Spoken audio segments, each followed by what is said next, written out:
Namaskar. Welcome to another episode of Editorial. Today, let's talk about civil servants, IAS officers, secretaries. Let's talk about them. Most of these IAS officers, secretaries, they head institutions that hold India. Now, today, what we'll try and do is deep dive into their psyche, deep dive into their life and figure out how do they balance this act between their ministers, who they have to keep happy, and their responsibility, which they have to do as a civil servant. Are they fair towards their responsibility? Do they tend to bend or crawl at times to satisfy their political masters? Or are some of them so determined to ensure that they fulfill their responsibilities? So, the dilemma, the ethical dilemma that the civil servants goes through, that's what we'll discuss today. And you know what? I have a very, very senior bureaucrat with me today. In fact, 1981 batch government secretary, Mr. Anil Swarup. You know what is the best part of the story? Mr. Anil Swarup has written a book called The Ethical Dilemma of a Civil Servant, and today we'll exactly talk about that. The ethical dilemma of a civil servant. Let's get right into the interview.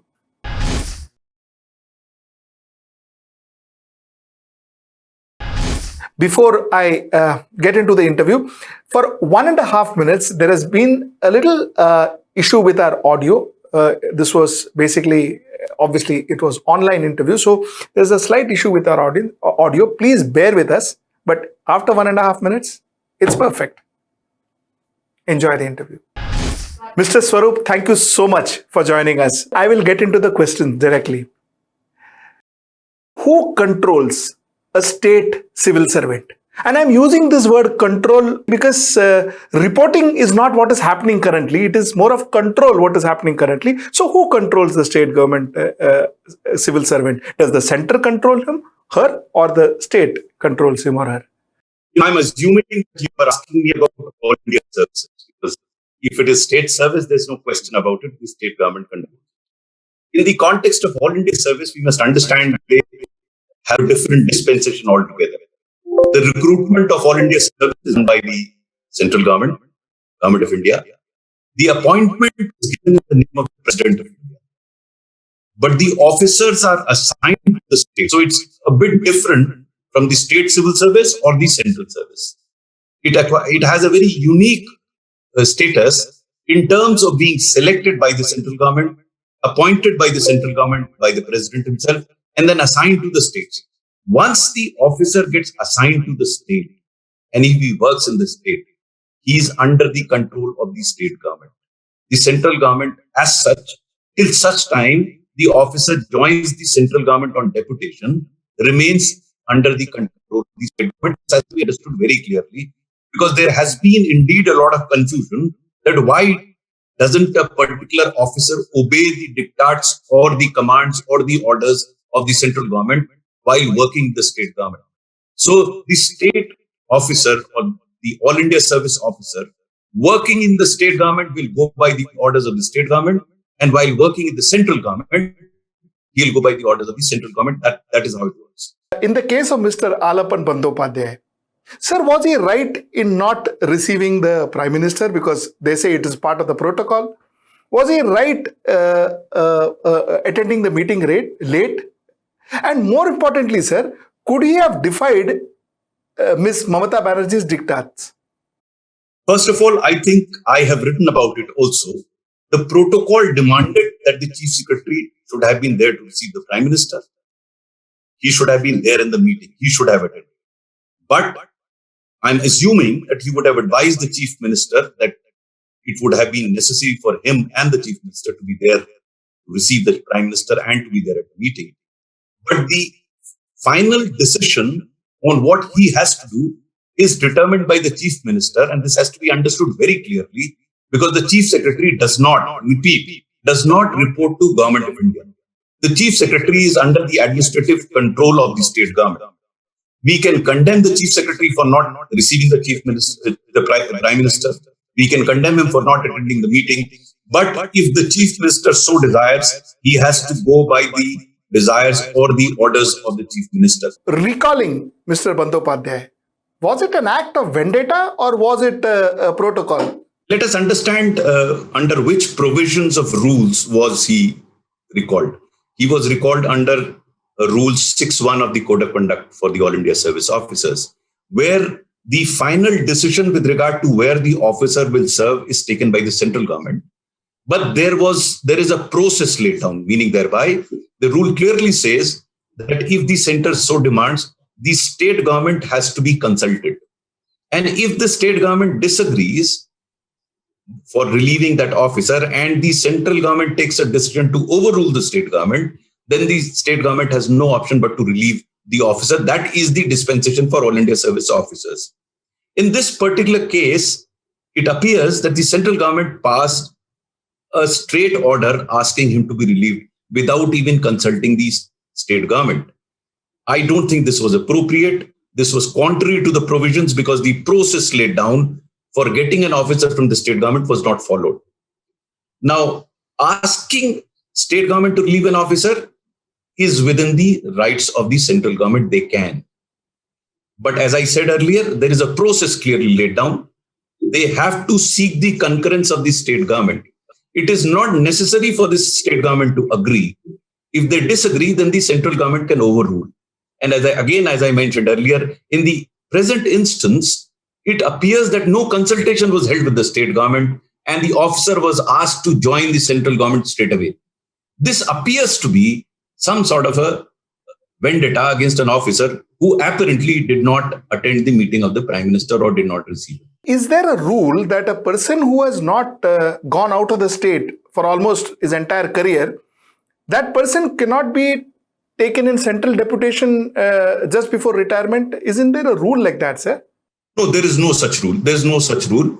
But it appears very funny that an officer who was due to retire on 31st of May was asked to report to the central government on 31st of May. This appears to be a bit surprising because that is usually not the case. But no rule prohibits the government from taking any officer on central deputation, irrespective of whether he served in the central government or not. That's not a rule.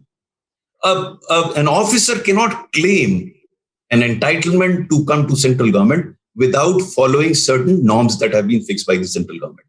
But central government is not bound to wait for those conditions to be fulfilled for getting an officer. There have been many number of cases where the officers have been called to the central government, even if they have not fulfilled the criteria for an officer to claim to become Joint Secretary or Additional Secretary, Secretary Government of India. It has happened in the past.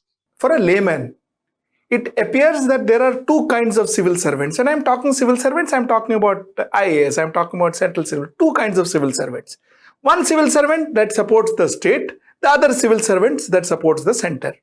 Sir, what is worse is there are times when if a civil servant doesn't get along with the state, then he goes to central government for protection and vice versa.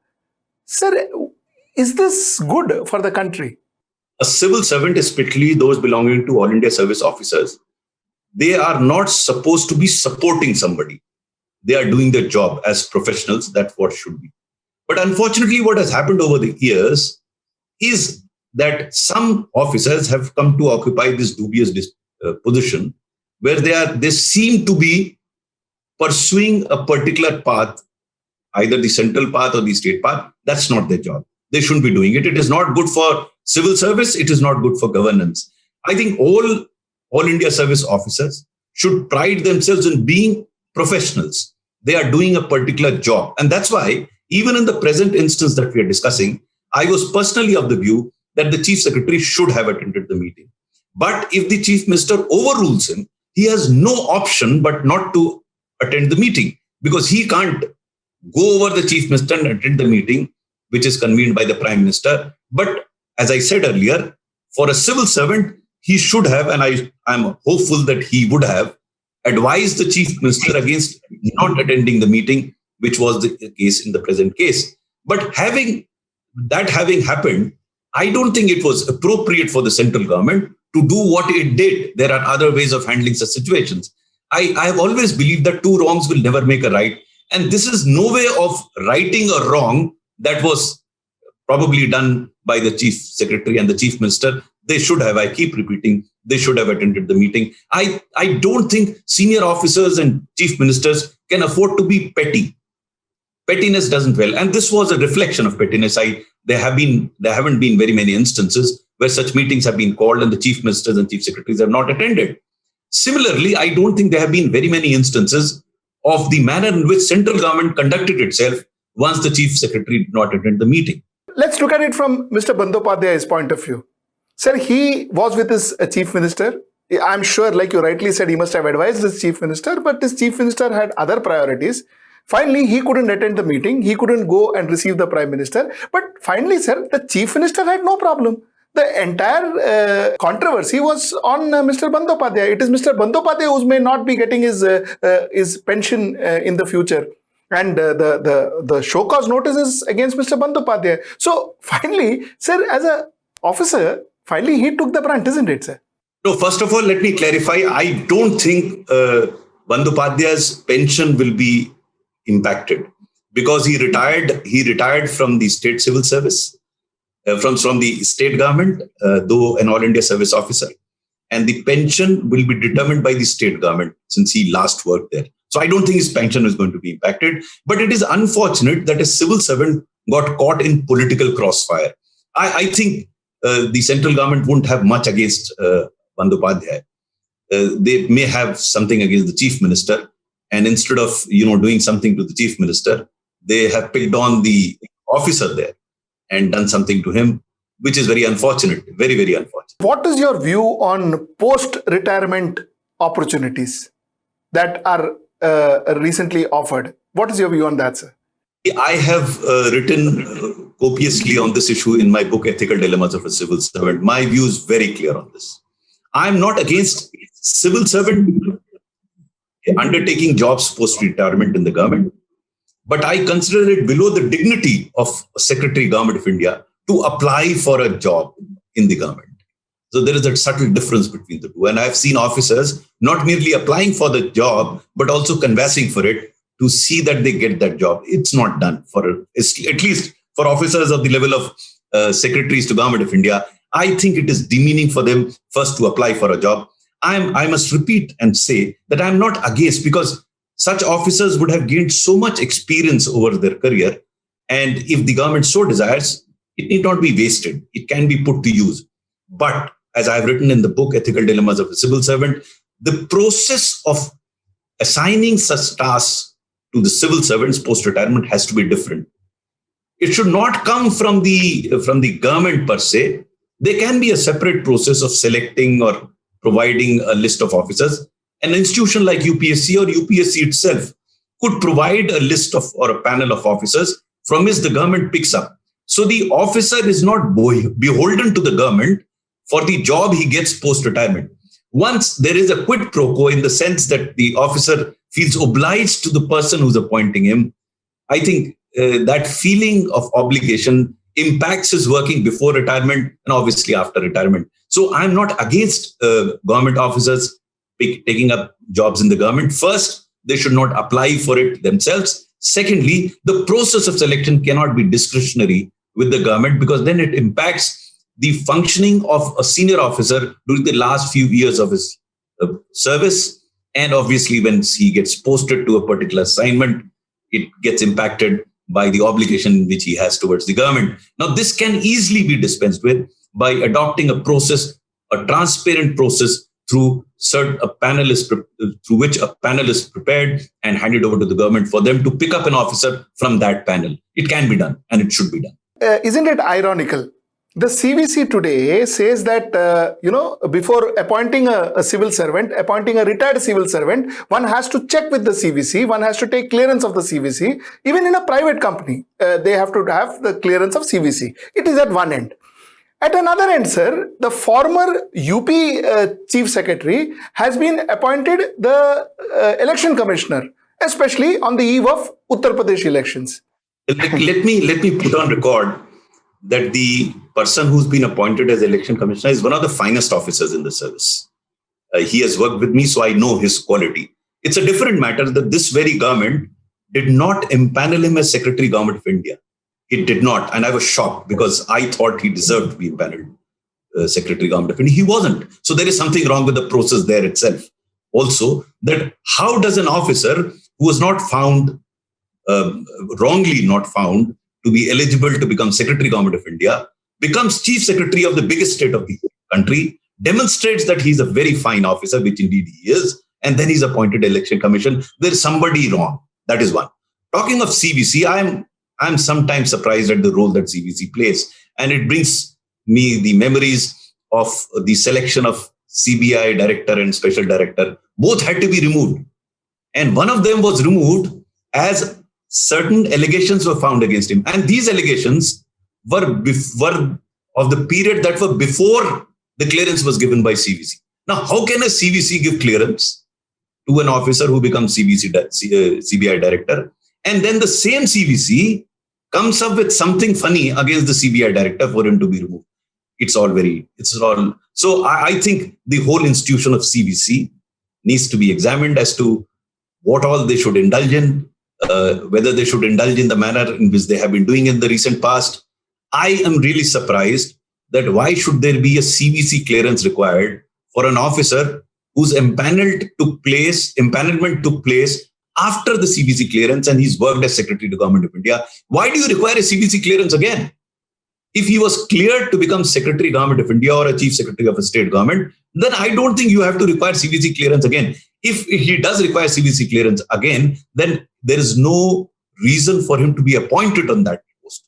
So what will the CVC do by providing CVC clearance? Anyone who has been cleared by CVC to the post of Secretary Government of India or equivalent post should not keep on going to the CVC for a clearance. If that officer has done something wrong, action should be taken against him. Why do you unnecessarily bring in CVC and delay a particular proceeding? So I am personally not in favor of again going to the CVC for a CVC clearance for post-retirement appointment. I think if an officer who has been above a board for 38 or 35 years of the service, I don't think likelihood of him becoming so bad that CVC will say no to him. I think the officer is assessed right through his career. Right at the end of his career, you tell him that you are not good enough. Then how the hell did he go on to become Secretary Government of India or Chief Secretary of a state? So if Anup Chand Pandey's name was cleared as election commissioner without CVC clearance, I'm absolutely fine with it. Because what will CVC do? What will he look into? And if he did not have those credentials, why was he made Chief Secretary of the biggest state of the country? So I vouch for that officer. He's an absolutely gem of an officer, and he'll do well as election commissioner. I don't think this cause of election of CVC clearance should raise doubts about the officer concerned. No, absolutely, sir. My intention is never to question the credentials of any officer, for that matter of fact. That's not my question, sir. My question is basically, I'm questioning the system. I'm questioning the system, sir. Sir, by involving the CVC to give clearance to a civil servant after his retirement, which means, again, the threads of that civil servant is still with the government of India, which means that the civil servant, if he doesn't listen to the government of India, the civil servant can not only be troubled while he is on service, he can be troubled even after the retirement. I see it that way. What's your opinion on that, sir? I agree with you. I'm against engagement of CVC post-retirement at all. What can CVC do? And what should CVC do? I mean, CVC saddled with so many other things. He should do his job, or she should do his job. But Central Vision Commission providing a certificate to officers who've retired, I doubt whether that should be the process. I mean, it could lead to many consequences, but I am not personally in favor of getting CVC clearance post-retirement. I totally agree. Coming back to post-retirement jobs, starting with somebody like Mr. GoI, who got inducted into the Rajya Sabha, or like Mr. Arun Mishra, who got the chief of National Human Resources, National Human Rights Commission. So, these aren't these seen as gifts, return gifts by the government? If that's the case, sir, isn't that putting just a point here? Isn't that putting a question mark on every civil servant, sir? Even people who, like you rightly said, people who deserve it, even they are questioned now, aren't they? I wrote this book, Ethical Dilemmas of a Civil Servant, and for some time after Mr. Justice Gogoi's case, I stopped talking about ethics. Because how can you talk of ethics if a judge who openly holds a press conference against a sitting Chief Justice of India himself becomes Chief Justice of India, then there's a sexual harassment case against him, and he becomes member Rajya Sabha. What ethics are we talking of? Look at this case very simply. If some lady made an allegation against a judge of the Supreme Court, then she would be either right or wrong. There is no midway. If she is right, then action should have been taken against Mr. Gogoi. If she was wrong, then action should have been taken against her for raising false allegation. How can there be a compromise? So it was a shocker for me, because then one should stop talking about ethics. Whatever happened to Mr. Gogoi, there is nothing illegal. I think his appointment to Rajya Sabha was very legal. There's nothing illegal in it. His appointment as Chief Justice of India is very legal. There's nothing illegal about it. But certainly unethical. Because the signals that go are that it doesn't really matter how do you conduct yourself, how do you behave yourself. If you're fine with me, you can be posted anywhere. So to me, the more dangerous part is overlooking conduct of such people who are appointed to that position, though it may not be eminently or really illegal, but it is unethical. And I think ethics has a very, very important role in governance. If people lose, faith in ethics, then we could be in serious trouble. And here are instances of that. Secondly, you very correctly pointed about the reward system. That's why I said post-retirement jobs have to be given on the basis of certain objective criteria and through a process so that it is not seen as a reward. I'm not against. So, for example, Chairman NHRC has to be a Supreme Court judge. Now, you can't appoint anybody else. So he will have to be a retired person from somewhere. If that be the case, then let us have a process through which no one can point a finger towards whoever is being nominated there. And that is true of all civil servants. The job that they get should not be on account of what they did to somebody or didn't do to somebody while in service. If that becomes the criteria of appointing officers, as I've written in my book, if allegiance and servility and pliability are seen as criteria for getting post-retirement jobs or positions in the government, then the premium on honesty and efficiency will come down. In fact, honesty and efficiency should be the prime criteria of determining who should hold these post-retirement and even before retirement critical posts, rather than pliability or malleability or your ability to subserve some specific interests. So that signal has to come. Governance happens through Iqbal, through environment that you create. Of course, rules are there, but a lot of it happens through Iqbal. If the general feeling is that justice is being done, and we don't have to define justice, I think all of us understand when we say what justice is. If the general impression is that efficiency and honesty are being rewarded, and again, you don't have to define that, we know that, then the signals to others would be the right ones, in the sense that they would not go in for pliability or malleability, they will go in for efficiency and honesty. But if the signal is that unless you toe the line that I want you to toe, unless you are pliable, you will not get the rewards, as you said, then large number of officers will look for such rewards and then make sacrifices accordingly, because there is nothing free in this world. There are no free lunches. There's a quid pro quo. And then the message is wrong and governance suffers. When you see a former bureaucrat picked up from one state and put in as a MLC in another state, when you see a former police officer or rather sitting police officer picked up from one state because of some kind of relationship with the people concerned and put in as head of a very large institution. Sir, these people are custodian of institutions of India. They are the custodians of institution of India. Sir, what happens to the institution? I have no problem with civil servants joining politics after either resigning or after retirement. I have no problem with that. That's a democratic right that should happen. My problem is slightly different. My problem is if those that are manning institutions like the Election Commission, those that are judges in the High Court and Supreme Court, if they go on to join politics, then I have a serious problem. As far as civil servant is concerned, he is not the final decision-making authority in bureaucracy.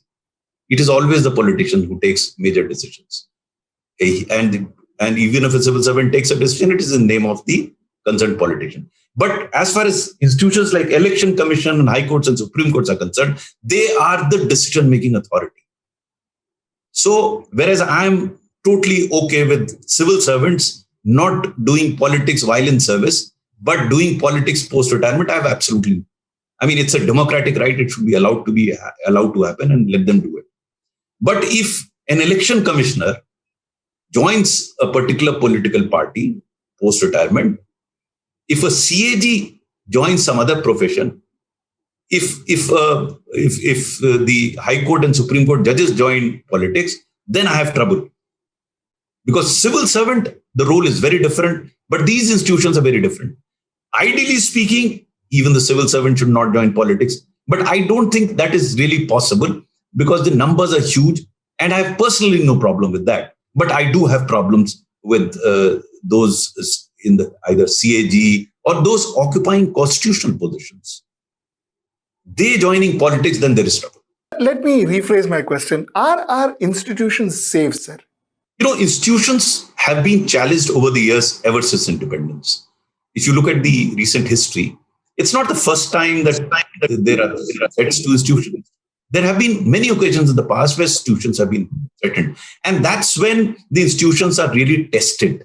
If these institutions have inherent strength in them, they will overcome any crisis that comes. Look at what happened in 1975. Institutions were brought under severe pressure. Yes, some of them were scathed, but they recovered and they were where they were. So I think our democratic institutions have sufficient resilience. I'm an optimist. I believe that though they may be threats on occasions, but they will come out of it. But that's the beauty of democracy. It evolves. There are no perfect institutions. And we are evolving. We're still a young democracy. 70, 75 years is not a long period. We are a very, very young democracy. We will evolve over a period of time. It happened in the US. They went through all sorts of things. It went through England. They evolved over centuries. But we are evolving not yet a century. I'm hopeful that our institutions are strong enough to withstand the pressures that they face at any point in time. You spoke about US. I want to just dwell on that point for a minute. Sir, John Lewis in US said that democracy is not a state. It's an act. He said, you act for your democracy. Sir, do you think our current civil servants sitting on the top positions, custodians of institutions, are they acting for their democracy? I have been there for a pretty long period on the top position for almost 4 years. And I do believe, and it was this government in India. And I think the civil servants are doing a very good job, given the circumstances in which they're working. But the outsider doesn't understand the limitation within which a civil servant works. In fact, my book, Ethical Dilemma, starts with this couplet. मुख्तसर सी जिंदगी के अजब से अफसाने हैं, यहाँ तीर भी चलाने हैं, परिंदे भी बचाने हैं. So that's the quintessential dilemma that a civil servant faces. But I think they have done reasonably well for themselves. Yes, they can always view that they could have done better. Yes, perhaps they could have. But I think given the set of circumstances, most of them are doing a good job. Sir, my last question to you, sir. And my last question is, sir, has the ethical dilemma for a civil servant increased over the years? Or is it the same? Or has it decreased? In my personal case, I felt that the dilemmas came down because dilemmas may objectively exist, but you mature to handle those dilemmas in a manner that internally they are not dilemmas to you. But what I see of governance in the past few years, I do feel the challenges have certainly increased. Bandopadhyay's case is a classic case. I couldn't have ever visualized that this sort of a situation could ever exist, of a tug of war between center and state, to an extent that the chief secretary is today could face a criminal charge for not attending a meeting. Now, this is absolutely ridiculous. And this is probably a dilemma which I had never thought. But, I put myself in his shoes and what I would have done. I can share with you that. Because if I can't visualize that situation, I have no business to talk about that issue. What I would have done is most sincerely advise the chief minister and persuaded her, used all my persuasive skills to tell her that she should receive the prime minister and she should attend the meeting. However, if I were overruled by the chief minister, I would have had no option but not to attend the meeting as Gangopadhyay did. Because I don't know whether Bandopadhyay did advise the chief minister. I'm hoping, and I would not believe that he would have. But that's the best that a civil servant can do, to advise in the best possible manner. Then go by what the boss says. Because so long as people have said that his not attending the meeting was unconstitutional, which is wrong. There was no constitution involved in it. There was a meeting convened. It still is not very clear whether that meeting was even convened under the Disaster Management Act or it was a meeting convened by the Prime Minister. Irrespective of whether it was DMA or not, I think protocol demanded that the Chief Secretary should have attended the meeting. But not attending that meeting does not mean he becomes a criminal. This has to be understood very clearly. So if I were in his place, I would have strongly advised, strongly tried to persuade the Chief Minister. But if overruled, as Chief Secretary, working directly under the control of the Chief Minister, I had no option but to refrain from going to the meeting. As simple as that. Thank you so much. Thank you so much for talking to us. What a pleasure to talk to you. Namaskar. We asked you to support us. And we are overwhelmed and grateful for the kind of support you gave us. A lot of you all told us that you find it difficult to support us through Facebook or through YouTube, and you would like to directly come and take subscription on our channel.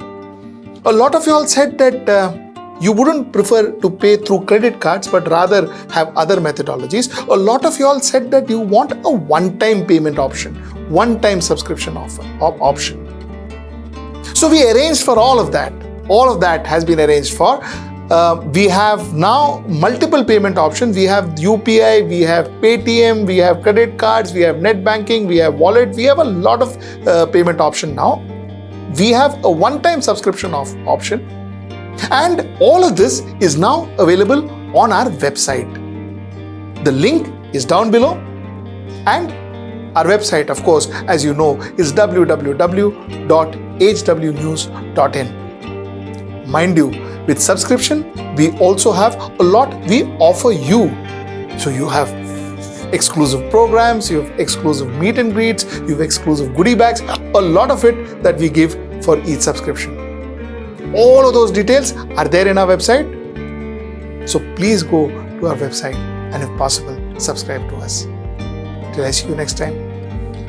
Namaskar.